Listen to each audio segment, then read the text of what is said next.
Сегодня в 500-й бригаде противовоздушной обороны состоялось проведение молодого пополнения к военной присяге.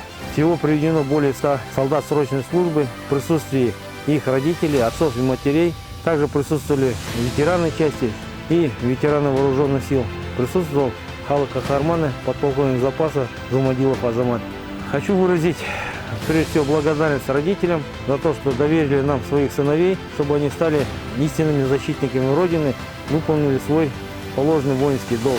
Молодым солдатам хочу пожелать им стать настоящими профессионалами своего дела, прослужить отведенный срок как положено, с достоинством, выполнить его с честью. Біз бүгін салтанатты түрде әскери ант қабылдадық. Бұл іс-шараға біздің дос-жаран, туыстарымыз, бауырларымыз, ата-аналарымыз барлығы келді. Әскери борышын өтеу әрбір ер азаматтың парызы.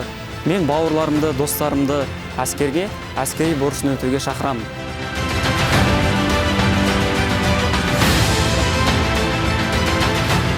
Ант қабылдау рәсіміне келіп отырмыз.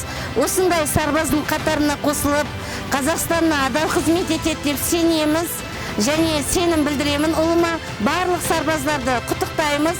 Отанына адал қызмет етіп, еліне аман есен оралсын деп тілек білдіреміз.